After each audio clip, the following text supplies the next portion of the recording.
This episode is brought to you by Indeed. Stop waiting around for the perfect candidate. Instead, use Indeed sponsored jobs to find the right people with the right skills fast. It's a simple way to make sure your listing is the first candidates see. According to Indeed data, sponsored jobs have 4 times more applicants than non-sponsored jobs. So go build your dream team today with Indeed. Get a $75 sponsored job credit at Indeed.com/podcast. Terms and conditions apply. Adobe Acrobat Studio, so brand new. Show me all the things PDFs can do. Do your work with ease and speed. PDF Spaces is all you need. Do hours of research in an instant with key insights from an AI assistant. Pick a template with a click. Now your prezzo looks super slick. Close that deal? Yeah, you won. Do that, doing that, did that, done. Now you can do that with Acrobat. Now you can do that with the all-new Acrobat. It's time to do your best work with the all-new Adobe Acrobat Studio. Did my card go through? Oh no. Your small business depends on its internet. So switch to Verizon Business. And you could get LTE business internet starting at $39 a month when paired with select business mobile plans. That's unlimited data for unlimited business. There we go. Get the internet you need at the price you want. Verizon Business. Starting price for LTE business internet, 25 megabits per second, unlimited data plan with select Verizon Business smartphone plan savings. Terms apply.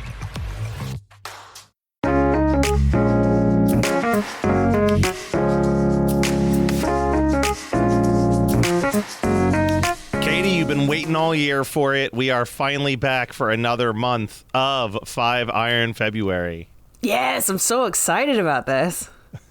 Today we are talking about their third release, Quantity is Job 1. This was their first release that was distributed by EMI, and most of it was written in a 2-week period just before it was recorded. Douglas Tenniple, who created Earthworm Jim, Great. did the artwork. They have since cut ties with him because he sucks. Yeah, it sounds if you're like a fan of Earthworm Jim, don't dive into how much Doug sucks. Despite the fact that this is billed as an EP, the album is basically the same length as their previous albums. Yeah. Partially because of a very extensive hidden tracks segment. But let's dive in because you were texting. You had big thoughts. I had big I could tell thoughts. because you were texting me in real time about some of these. Yeah, I was. Let's start, though, with one of the songs that I can tell you is still, when I saw 5 Iron a month or two ago live, this is still in their set list. Track 1, My Evil Plan to Save the World.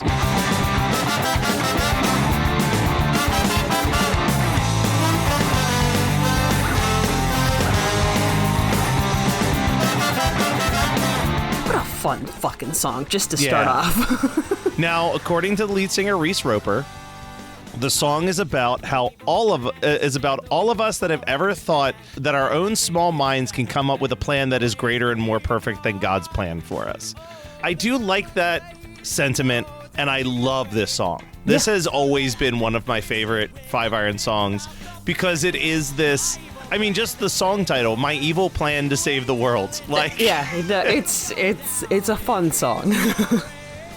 And there's a lot of good lyrical content there. I think that there is this element of, like when I say my evil plan to save the world, what do you think?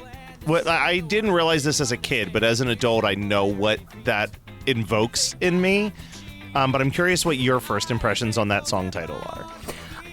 I mean, it was kind of what I assumed the song was about, which was just like, I feel like I can make this a better plan than anyone else. I feel like I can, my evil plan is like, we can make this better. And it's like almost like an innocent way of calling something evil. And that like, I had this plan. I also think that it's about like a self-serving plan. Oh, yeah. Right? Like when you look at the chorus where it's like, my evil plan to save the world, just you wait till it's unfurled. It'll go down in history. Like, yeah. It's almost like not only do I want to save the world, I want to get all of the credit that it was me who saved the world. Right. That it's not coming from a genuine. Yeah, I need to be the hero of the story. It's not this genuine desire to make the world better. It's that like I want to be the low down reason. Hunger for praise. Yeah. You know, it actually reminds me of a 30 Rock quote because we are watching 30 Rock again. But it's Tracy Morgan says, you know, you want to make God laugh? Make a plan. Or read him a Dave Barry book. Oh, God, I love him. He's so good. But yeah, this is a fun song. Track 2, I will tell you that for at least 2 or 3 years, this was my top 5-iron song on my Spotify Wrapped. Like, for whatever reason, there was like a 2-year period where I was all in on the song All That Is Good. Yeah.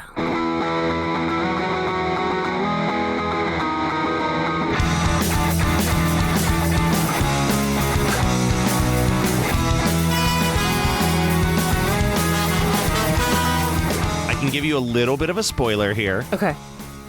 Next week, we will be interviewing Leonore, a.k.a. Jeff the Girl. Nice. This was a song that she wrote for the band. Now, according to one reviewer, they feel like this song is a reprise of 1 Theologians 5:21, which I did look up for us. Okay. That is, test everything and hold fast to what is good.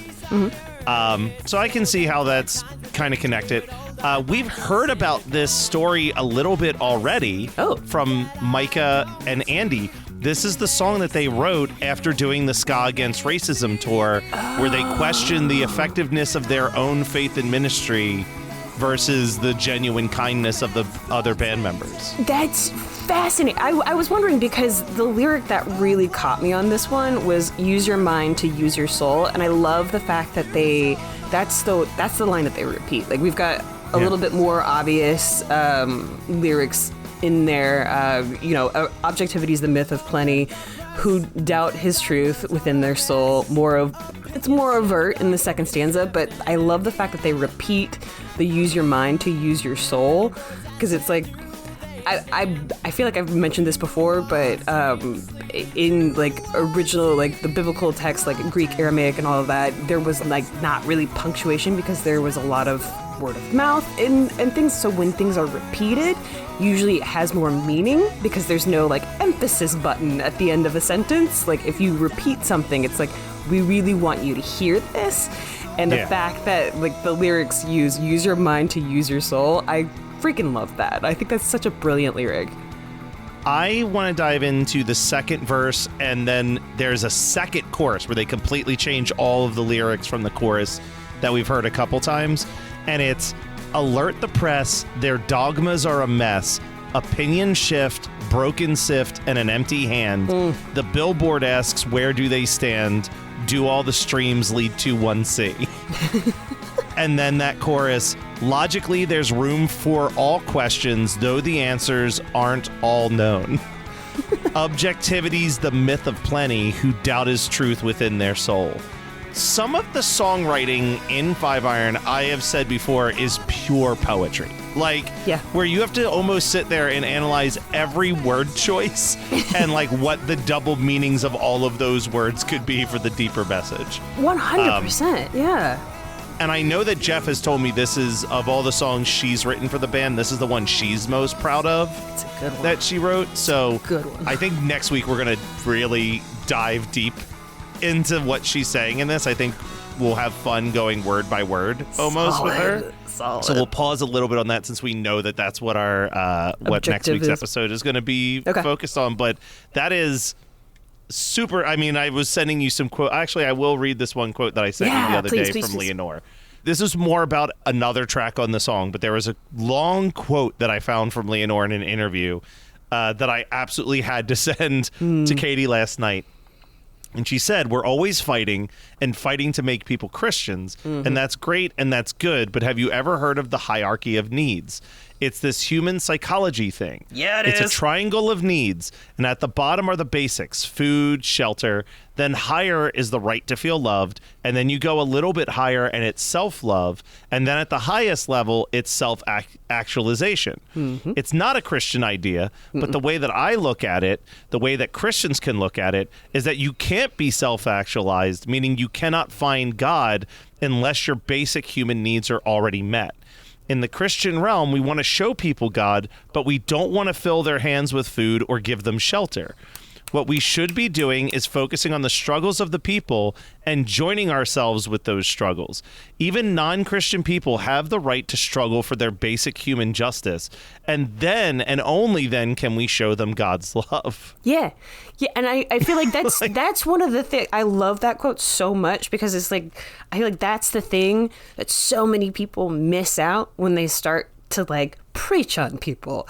Yeah. It's like, hey, this person's starving. Like, you're not going to get a real conversation out of somebody who's in a complete distress mode. Yeah, who's living on the street, surviving on scraps and crumbs. They don't give a shit what the God is that you worship thinks about that situation. No, and it's the same for, any kind of higher version of thought, which is why I love the idea of use your mind to use your soul, because mind, body, soul, it's all connected, all of that. But at the same time, you cannot get fully into your mind and into your soul until your body is taken care of first, because that's the first thing that you experience is your body. It's like the physicality. And when that is in constant distress, you're not going to hear about God or Jesus or any of your highfalutin ideas. For sure. And I think another thing that's interesting to focus on is I'm trying to find this other part of the quote. Okay, here it is. So there's a much bigger quote that I'm not going to dive into the entire thing, but she also goes on to this conversation that will continue when we get to track 7. Mm-hmm. But she's talking about social justice reform and stuff like that. But this is the part that I want to cling to with the lyrics in this song and that quote from her. She said, "Most of us don't even know what we're talking about yet, but maybe when I'm older. Right now I'm only 23, but maybe when I get more educated, I hope that we tend to lean even more towards social causes." Like, the fact that could you imagine you at 23 having this much of like an open-minded understanding of humanity struggle while being a Christian? Nope. Nope. I love that. And I hate the experiences that it takes a person to get to that point, especially at a young age. But at the same time, I love that at 23. That was what they're already like, this is important. Yeah. So let's talk about what I think is still one of the prettiest songs that Five Iron Frenzy has ever written. When I first started dating Barb, I sent her this song because she was talking about her kid being obsessed with flowers. Aww. And I sent her this song, Dandelions, which they said is a song about unconditional love.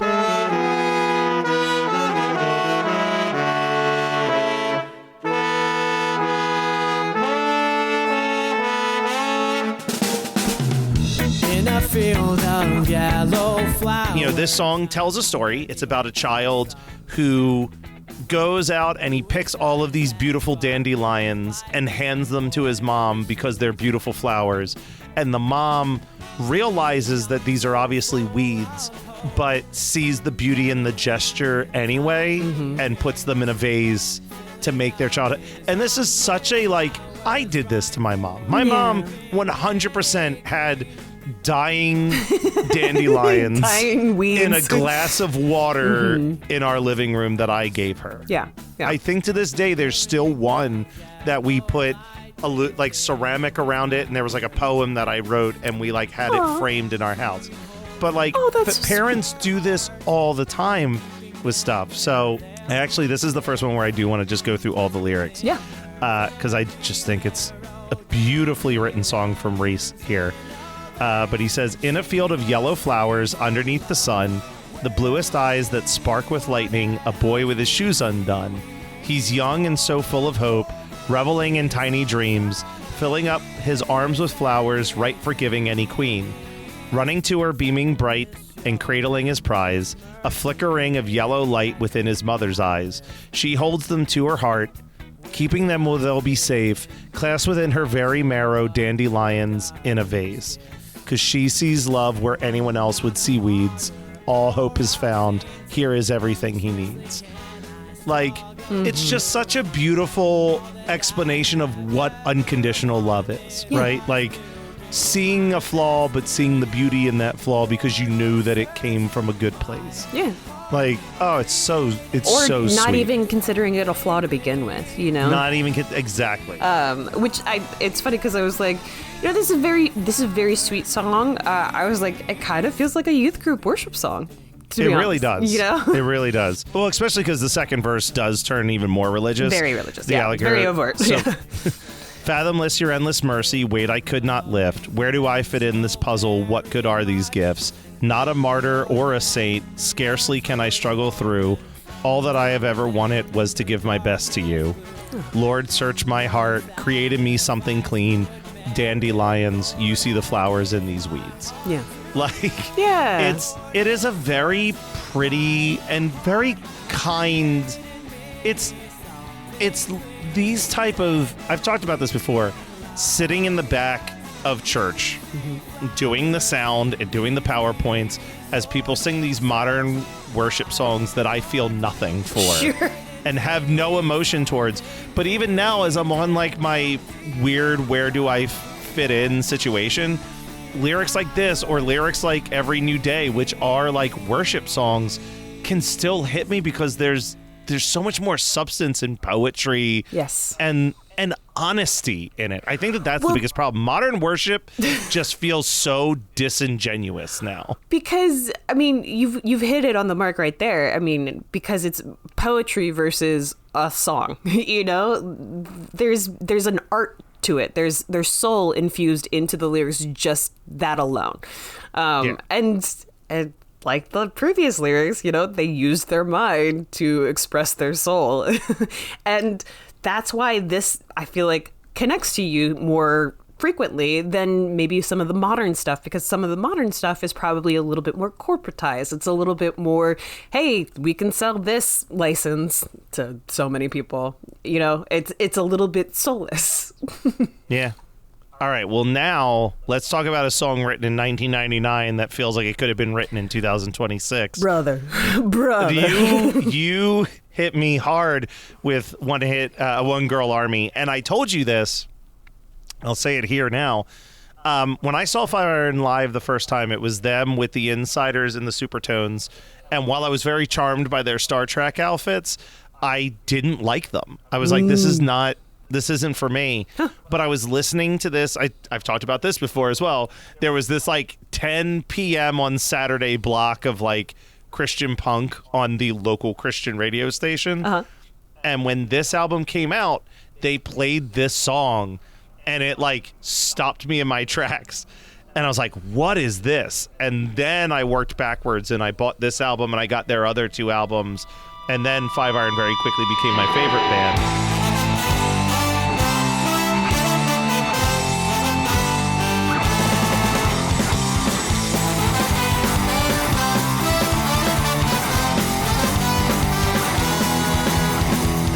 But this was the song. This was the one that really drew me in. So let's take a look at this. There's not a lot of words, but man, is there a lot that these words say. Yeah. Here lies the old myth, breaking the mold, with truth to take away the trickery. I feel like there's a lot we can say about this next line. 20 centuries of progress suffer slowly as we regress, losing headway to ourselves.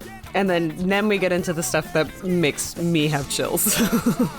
Behold the covers, the sisters, the mothers, the daughters and spouses on the magazines. Truth has been abused. How do we fill those shoes?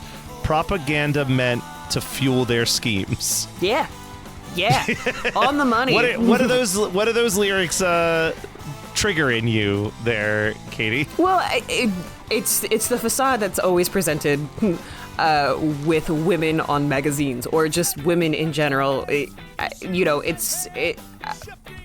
The only way that women have been seen for centuries and centuries and centuries is for a propaganda machine. It feels like it's for a cause, it's for sexuality, it's for like the reasons that like don't necessarily make women human.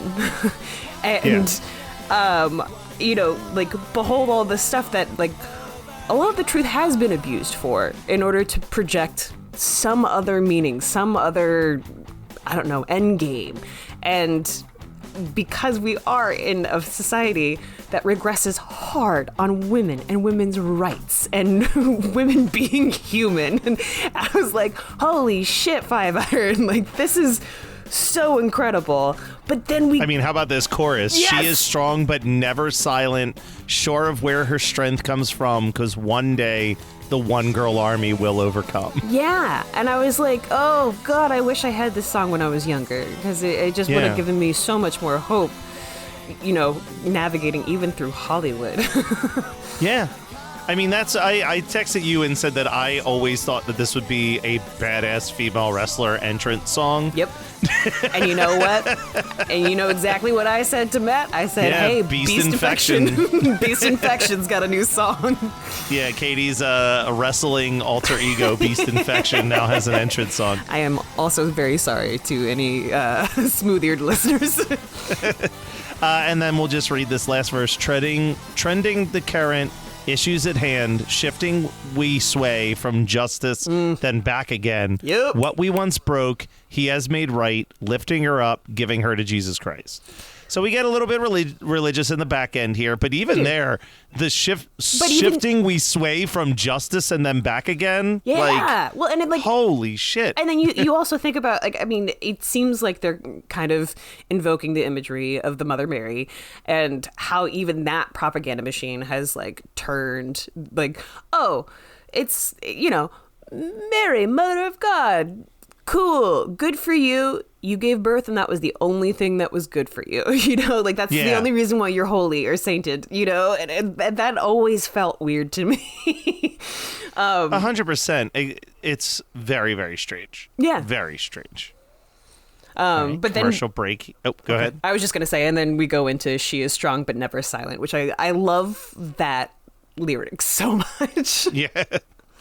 I mean, I think that there is a lot of women that I know, that you know, maybe yourself included, that can be definitely described as strong but never silent. Oh, yeah. You know, you're well past the point where you're just going to quietly sit there and let people bring you down. Yeah. Yeah. Well, and it's so funny, too. I'm a very tall woman, for those of you who haven't met me in person. I'm 6 foot, and it is funny to me because I always hunch, you know, like I'm always talking to people down lower and whatnot. And I had the best compliment this last weekend. I was at a table read, and I met an actress that I've only seen via Zoom. And she's very short, and she was like, wow, you're really tall. I was like, yeah, I am. She's like, but you don't shy away from it. Like, she's like, you kind of hold it with confidence. And I was like, oh, that, I think comedy gave me that, but I really appreciate that because I worked very hard in my life to, I don't know, unwind, speak up, you know, use my full chest. So I don't know, if any women are listening out there, speak up, stand up straight, and make your presence known. New Year, same extra value meals at McDonald's. So now get 2 snack wraps, plus fries, and a medium soft drink for just $8. For limited time only, prices and participation may vary. Prices may be higher in Hawaii, Alaska, and California, and for delivery. Hi, friends. The world got you down. Don't be sad. Listen to $2 Late Fee with Zach and Dustin. $2 Late Fee is the podcast that celebrates the best decade of entertainment, the 1980s. We pick a movie and soundtrack from our youth that we loved and see if it holds up today. We also interview your favorite celebrities from that era. All in the spirit of positivity and togetherness. Check us out at $2latefee.com. So now we have Sweet Talking Woman, which is, we don't have to talk too much. This is just a cover of Electric Light Orchestra.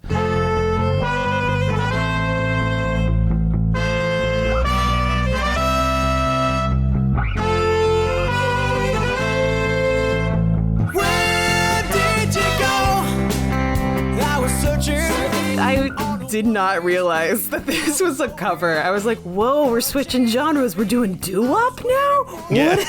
What's going on? Are you familiar? You're familiar with ELO, right? I am. And I wasn't familiar that this was an ELO song until he shouts the words. ELO, I have all your albums. You're my favorite band. You have all your albums, yeah. It does make me think, based on what ELO was, how are there not more ska covers of ELO songs? Because this translates so beautifully into a ska song. Really, really well. I also have this theory. Not even theory. I believe that there's a very popular song by Huey Lewis and the News called "Do You Believe in Love?" Are you familiar with this one? Yeah. I think that the first verse of "Do You Believe in Love" is ripping off the melody of the first verse of "Sweet Talkin' Woman." Oh my God. Oh, I didn't even think about that. Yeah, sing the first verse of "Do You Believe in Love" in your head, where it's like, I was walking. Oh, that's "Sweet Talkin' Woman." I was walking down a one-way street. I was looking for a chance to meet. That's that. And then Huey and the Lewis was, I was walking. Oh, wait, that's okay. So that's "Do You Believe in Love?" See, this is how easily I'm getting them confused. Yeah. So that's "Do You Believe in Love?" And then "Sweet Talkin' Woman" starts off with, Where did you go? Where did you go?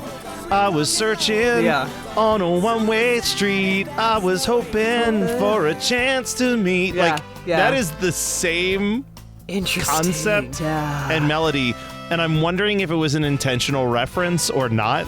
I have unfortunately never had an opportunity to interview Huey Lewis to find out. That's weird. I would have imagined everybody's at one point. interviewing him. For up until this point, the first 4 tracks have been pretty serious.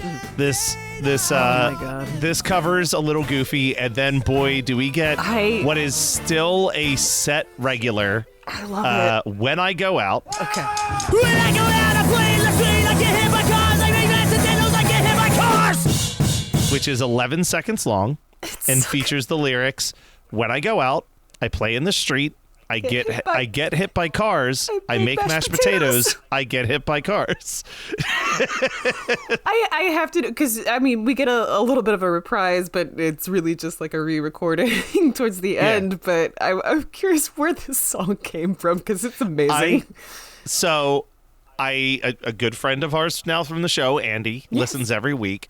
I'm sure he will confirm this. Okay. But we did talk when I saw him at the show. He did make a comment about how when they were in their 20s, they would come up with these stupid songs like on the previous album, Kitty Doggy, and the Godzilla hidden track. And he's like, and we were just like young, dumb, and in a recording studio and said, we should put that on the record. Yeah. He's like, and now we're in our 40s and it's like, I don't want to play When I Go Out anymore. I understand because they put everything into that. The speed, the lyric rush, like it's awesome. But I also understand being 40 and not wanting to do that song. But let's dive in to the song that led to us texting for at least 10 minutes yesterday. Yeah. Get Your Riot Gear.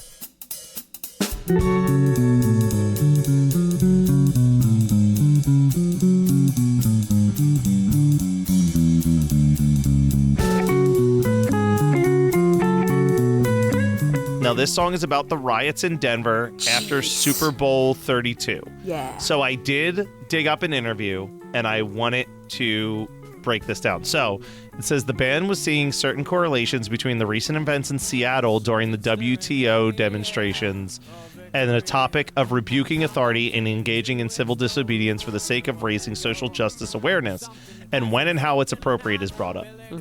So I have a very, very long quote from the former band member, Keith. Okay.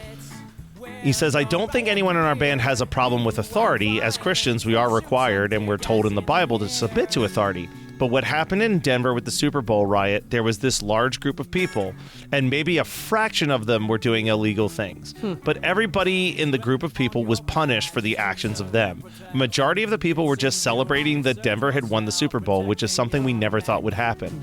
There were maybe 10 or 15 people that smashed some windows, but the police didn't try to find those individuals. They just tear gassed everybody. There was a cop that pulled us over and told us to leave because downtown was closed. How do you close downtown? But they did it. They put up roadblocks and they just shoved everybody out. And what happened at the WTO protest, I honestly don't know that much about it.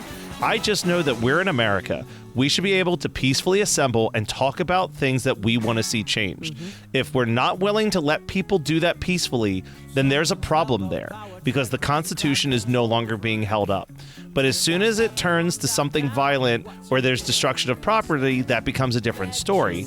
It's all about perception and what the media perceives. When I watch the news about the Denver riots, of course, they just focus on the people breaking the windows and stuff like that, because that's what a majority of people want to see. And what I saw about WTO was, of course, mostly about people doing illegal things, which makes the news more exciting to watch. Realistically, I don't know what happens, but I'm definitely a supporter of the idea that these people came and peacefully assembled, and that it was real, and that it's something I support, and that it's legal. But there came a point where someone did something illegal, and that caused the police to punish everyone, which is strictly unjust. When it comes down to civil disobedience, I think being disobedient to try to change the system, I don't know if there's ever a time where it's okay to cross that line, but that doesn't mean that there haven't been times where I haven't done it myself, because we all mess up. The flip side of that is when Jesus talks to his disciples, and when Paul wrote to the Romans, the government at that time was maybe one of the most corrupt governments of all time. And they were killing Christians left and right. Interesting. And they didn't say, hey, go out there and try to reform this government. They said we should submit to it. I think that people need to do what they think is right. And then this is I let's know, pause on this quote I first. was just gonna say, I was like, we're also talking before February. During a time we just hit 2026. We are in January, and the Nicole Good shooting just happened. And the amazing thing about this was, I was like, I didn't realize when this was written. Like when these lyrics and when this album came out, I was like, I have to look it up. I gotta Google it. 98. And I was like, oh my God. And then there was so much more on top of, I mean, we've got the Denver riots, we've got, the WTO, we have so many different pieces in here. And it's so funny to me how relatable these lyrics are, on top of the fact that it's like, how many years later? Like almost 30 years later. Yeah. I want to read this second quote that I have from Leonore from the same interview, and then I want us to go through the lyrics a little bit, because this one is like dense. Yeah. This is some dense lyrical content. Yeah, it is. Yeah. So Leonore said, this is where my own personal view comes out, and not specifically the band. Yeah. But if you read Acts 2 and Acts 4, where the new church has just begun, the people there sold all their land to give it to the apostles. That is in a way like communism or socialism. And I think that that's a great way to live communally. But what we have to admit is, as Christians, there is never going to be a social utopia here on earth. We live knowing that.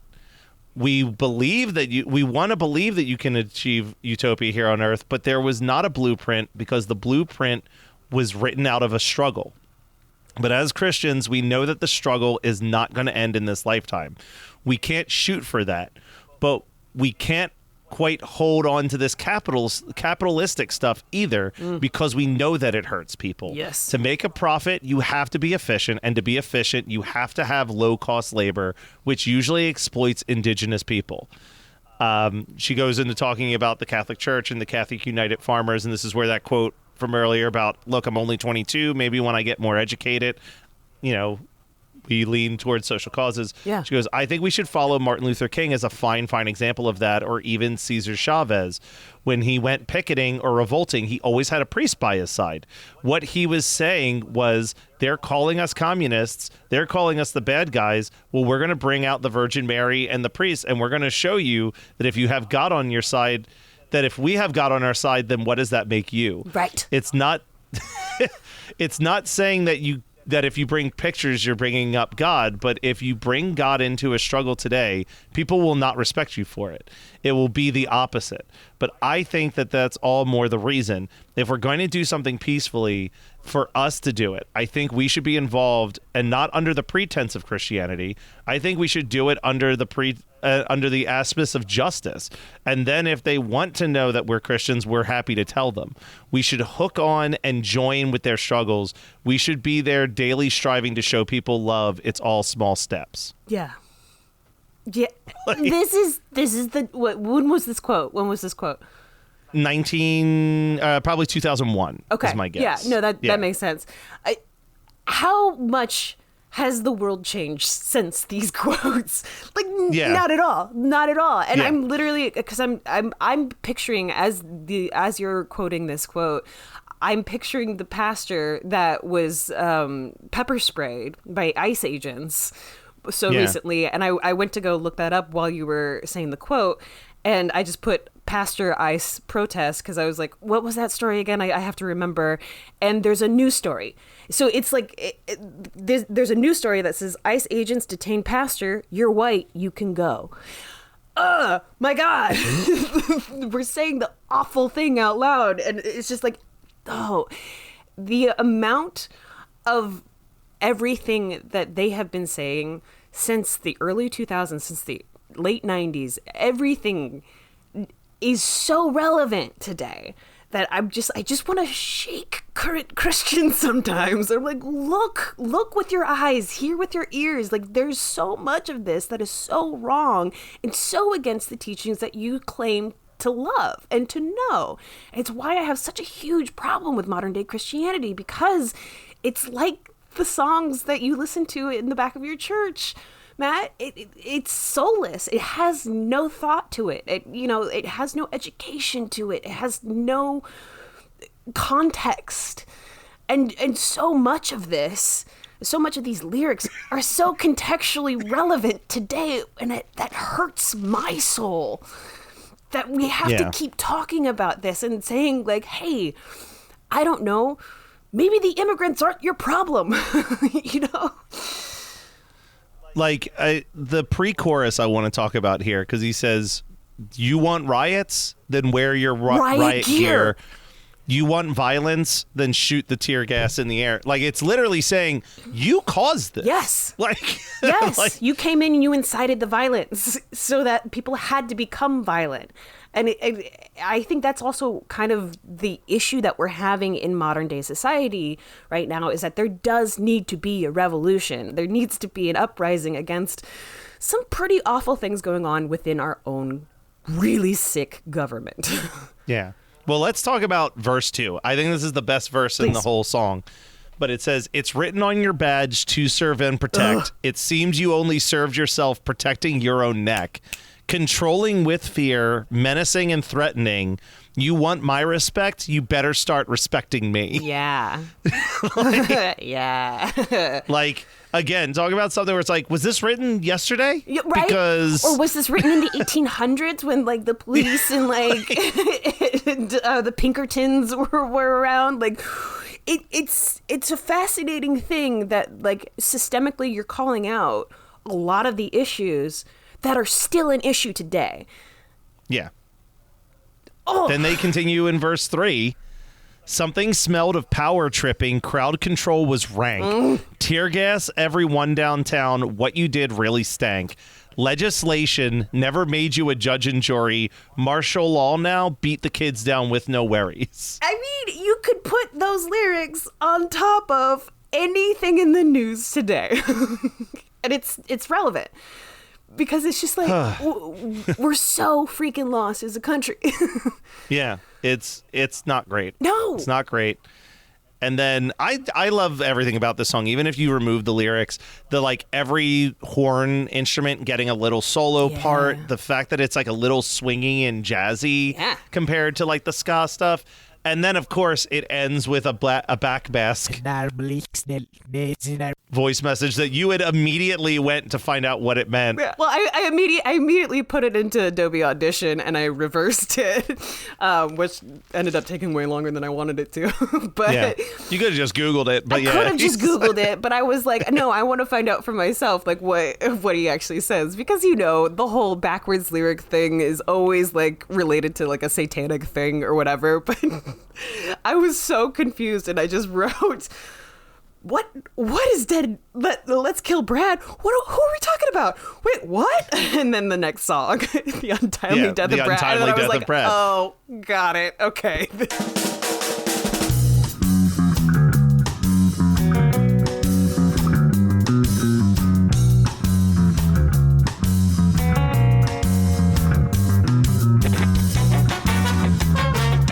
Here's a little bit of story for The Untimely Death of Brad.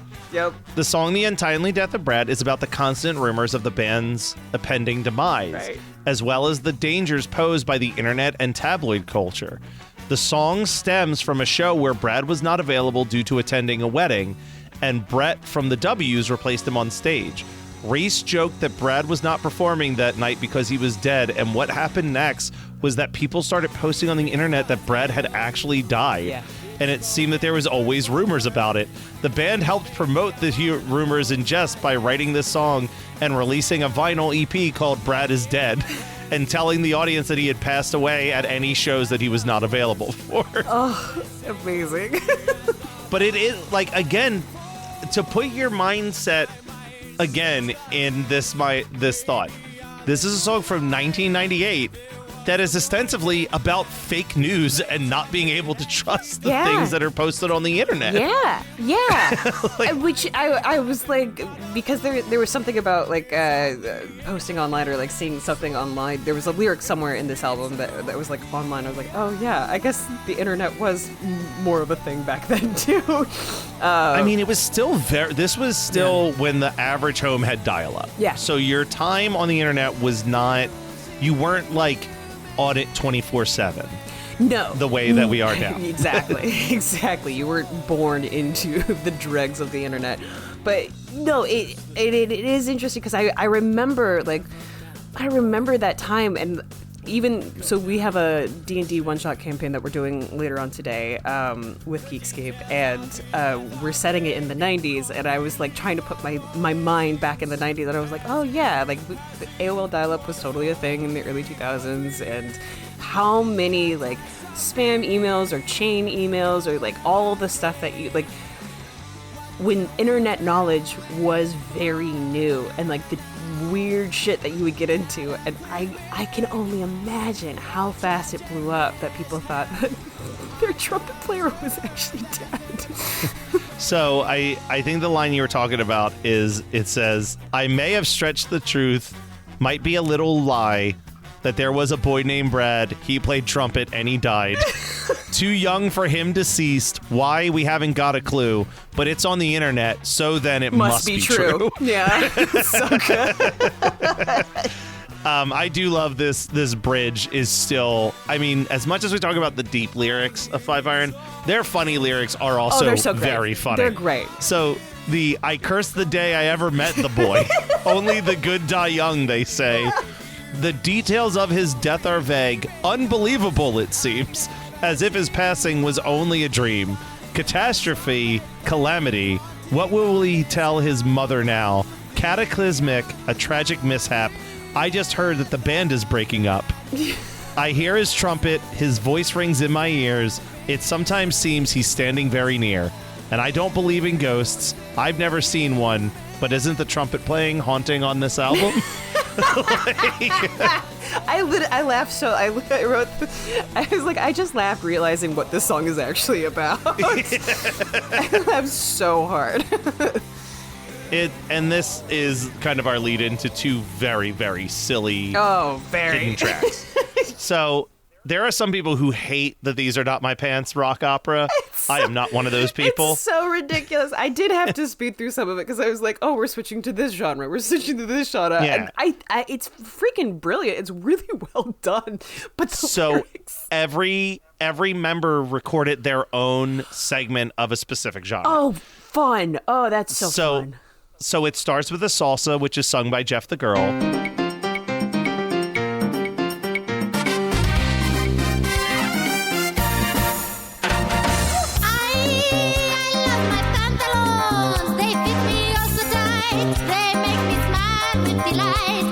Then their trombone player, Dennis, does what they called the meatloaf.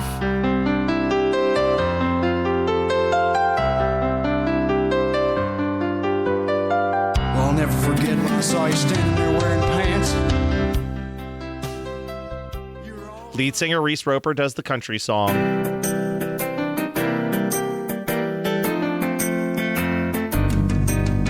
Well, these are not my pants. Keith does the heavy metal song.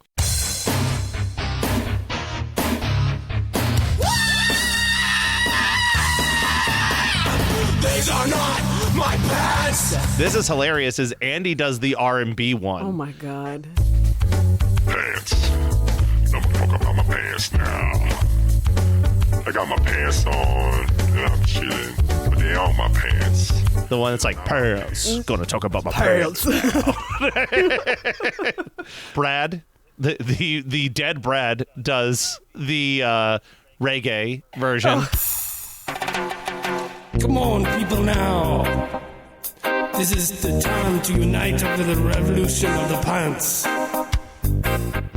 Their guitarist Scott does the cha-cha.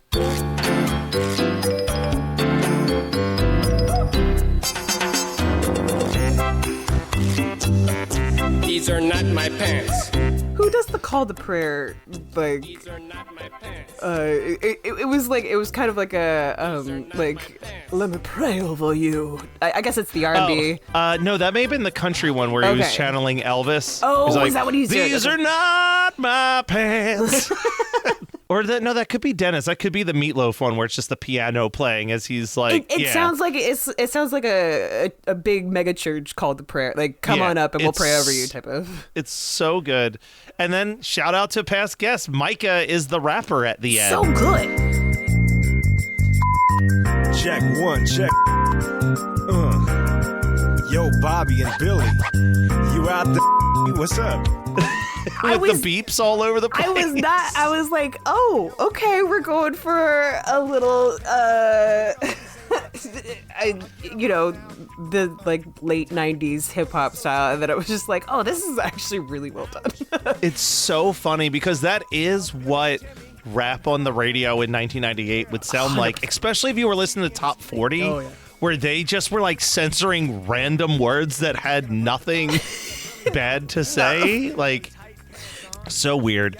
And then the last one is we get a little bit more of When I Go Out, and then we get Kingdom of the Dinosaurs.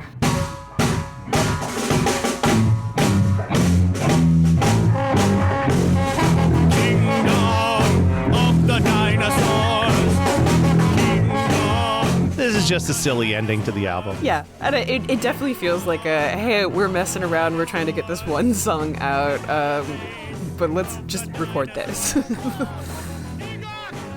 But that's it. I mean, This is not. I think that this album has a very strong front side. The first 4 tracks I think are incredible, and then Go and Get Your Riot Gear is another one that I think is like an all-timer. Oh, it's amazing. But this is.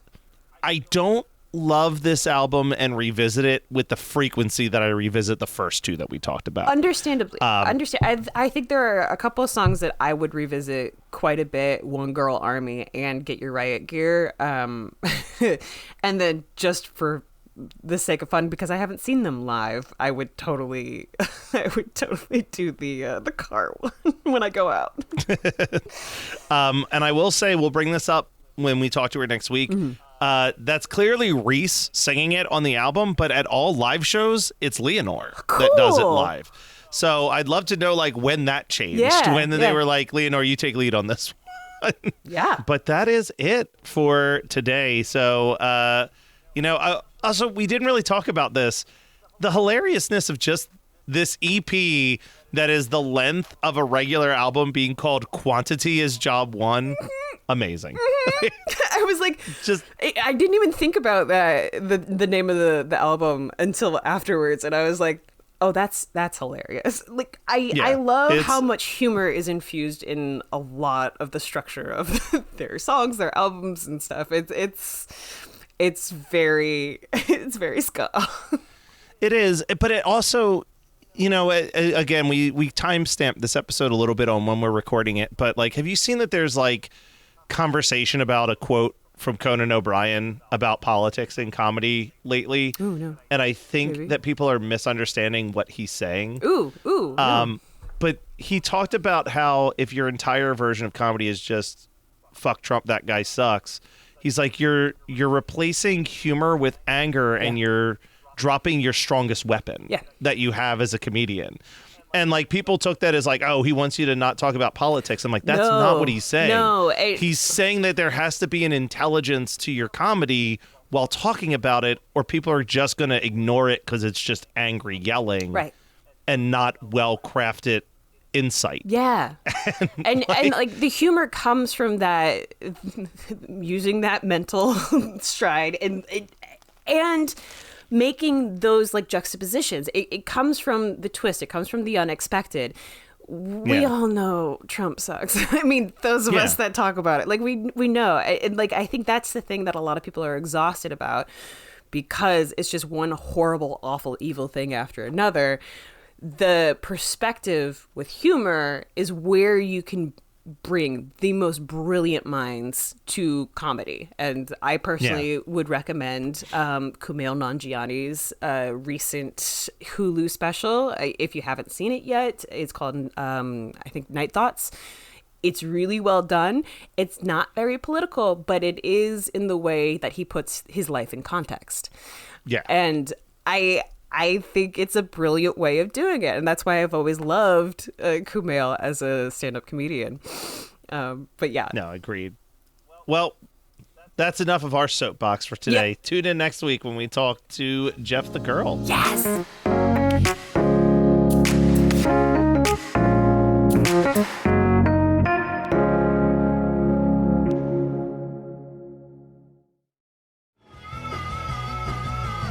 You're listening to the Geekscape Network.